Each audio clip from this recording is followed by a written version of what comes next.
Rain lashed against the restaurant windows, streaking the glass with silver. Inside, the air was warm, filled with the clinking of cutlery and the hum of quiet conversations. But just beyond the glass, in the cold night, stood a boy. Barefoot, shivering, his hair plastered to his forehead, he pressed his hands against the glass, his eyes fixed not on the people but on the scraps of food left behind on their plates. He couldn't have been more than 12. His lips trembled as he whispered to the waiter clearing a table near the door. "Please, do you have any leftovers?" The room fell silent for a moment. Diners shifted uncomfortably, some pretending not to notice, others staring at him with pity. But from a corner table, a man in a sharp black suit rose slowly. His watch gleamed in the light, his expression unreadable. Every head turned as he walked toward the boy, the sound of his footsteps echoing in the hush. And then, he spoke words that would change the boy's life forever. If this moment already moved you, stay with us. What happens next will shock you. And if you love stories that touch the heart and soul, make sure you hit subscribe so you don't miss the ones still to come. His name was Daniel. He was only 12, but life had forced him to grow far beyond his years. Just a year earlier, he'd lived in a small apartment with his mother, a woman who worked double shifts at a laundromat, who tucked him in every night with whispered promises that things would get better. But then illness struck. It came like a thief in the night, draining her strength until even walking became unbearable.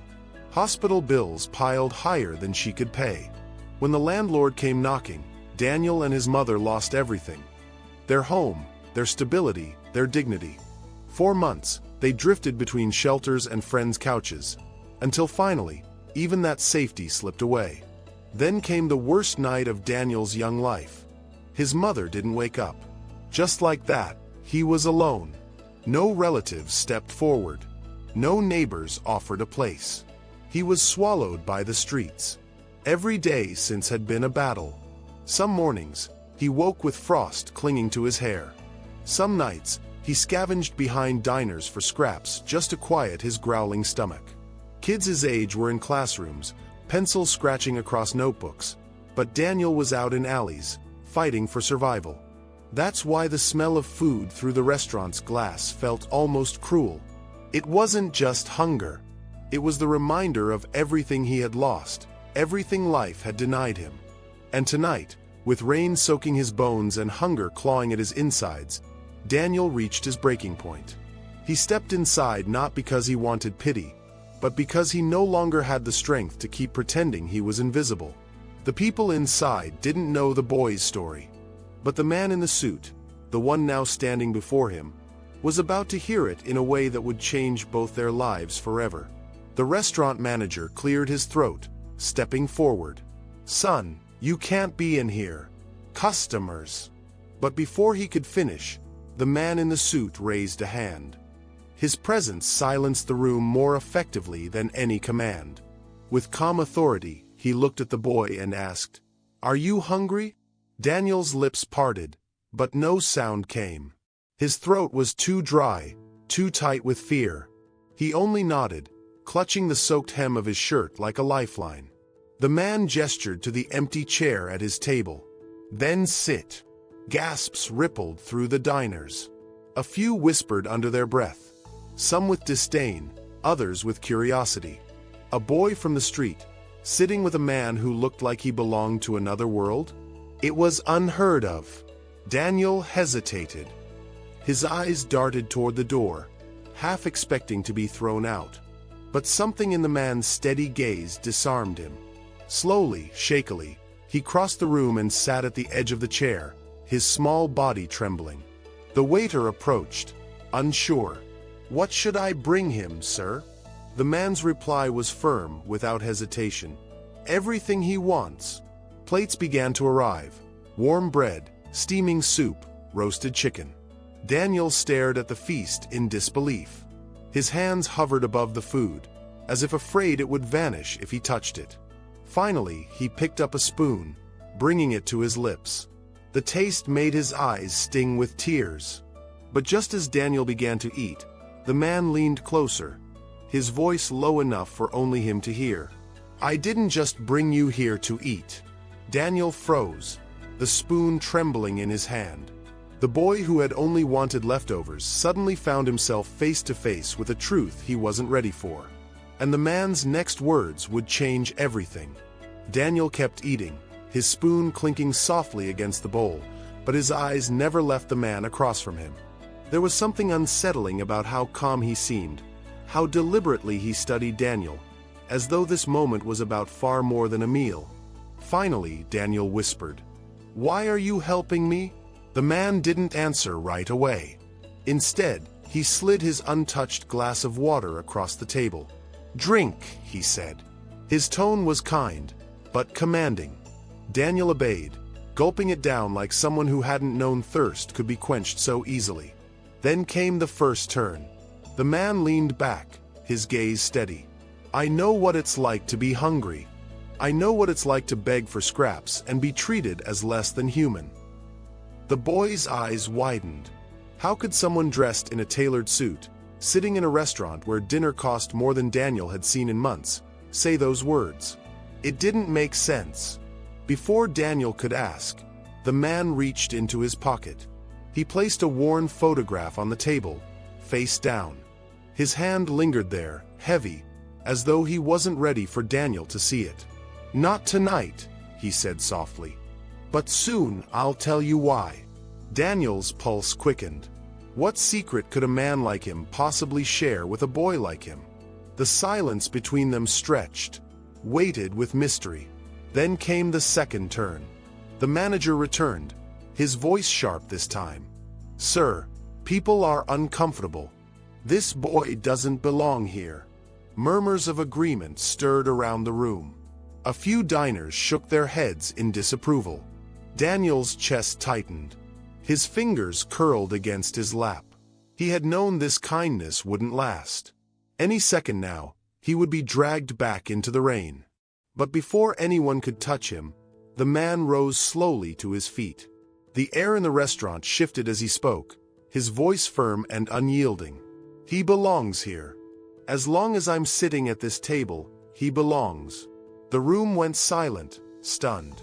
But Daniel's heart pounded harder than ever, because he could tell, this wasn't just about dinner. This man was preparing to reveal something that would shatter everything he thought he knew. The restaurant held its breath after those words. All eyes fixed on the man in the suit, the one who had just defied the murmurs, the whispers, the judgment. But he wasn't looking at the crowd. He was looking only at Daniel. Slowly, he sat back down, his voice lower now, softer, almost as though he were speaking only to the boy. "You asked why I helped you," he said, sliding the photograph closer. "The truth is, I see myself in you." Daniel hesitated, then flipped the photo over.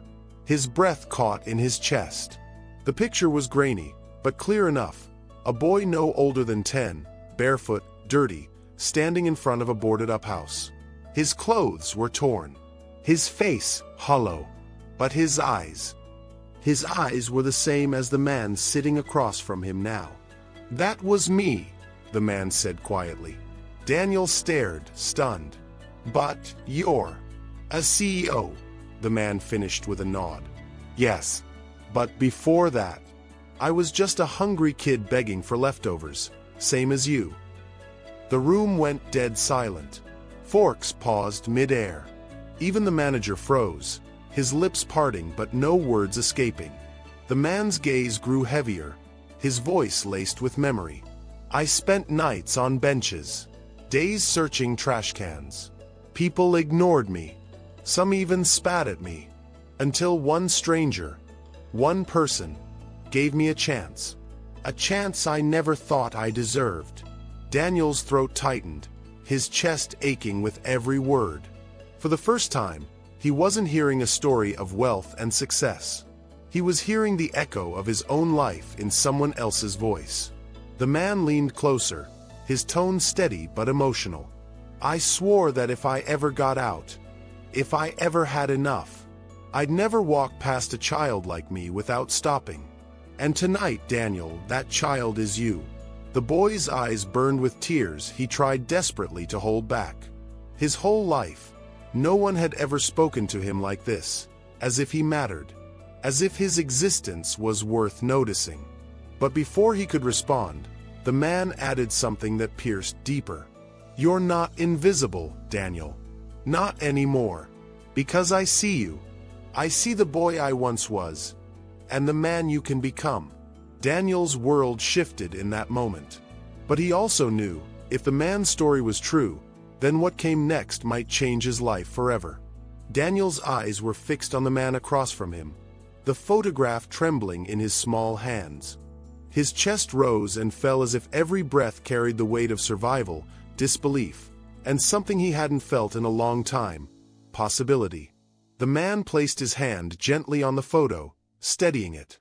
"I won't just tell you I see you," he said, his voice unwavering. "I'll prove it." He waved over the waiter. "Bring him anything he wants. Tonight, this table is his." Murmurs rippled through the restaurant, but no one dared interrupt. The boy, who had been invisible just minutes ago, now sat like the guest of honor. Daniel's fingers shook as he reached for a warm roll from the basket. It wasn't just bread. It was dignity. It was proof that he was worthy of sitting here. But the man wasn't done. When the manager returned, the CEO calmly pulled out a sleek black card and set it on the table. "I'll also be paying for every meal this boy eats here until further notice," he said. "No more standing in the rain, no more scraps." The manager stammered, stunned, but nodded. The whispers in the room shifted. No longer pity, but awe. Daniel blinked rapidly, tears threatening to spill. "Why me? Why tonight?" The man leaned in, his eyes kind but firm. "Because, Daniel, someone once did the same for me, and the only way to honor that gift is to pass it on." Then, with a gravity that made Daniel's heart pound, he pulled out a small business card and slid it across the table. "Tomorrow, you're not going back to the street. You'll meet me at this address. I'll make sure you get clean clothes, food, and the chance at school you deserve. If you want it, this is your way out." Daniel stared at the card, the letters blurring through his tears. For a moment, he couldn't speak. The boy who had walked in begging for scraps now held a future in his trembling hands. Finally, he whispered, I don't know what to say." The man's smile was gentle, almost fatherly. "Say nothing tonight. Just eat. Tomorrow, you'll show me who you are." And as Daniel took his first full bite of warm food in months, he realized something life-changing. He wasn't just surviving anymore. He was chosen. He was seen. And his life, from this night forward, would never be the same. If Daniel's story moved you, remember, sometimes the smallest kindness can change an entire life. And just like Daniel, there are countless stories waiting to be told. Stories of hope, second chances, and unexpected twists. Don't let this be the last one you hear.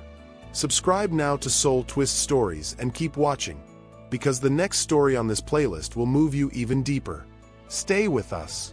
Your next unforgettable journey begins right here.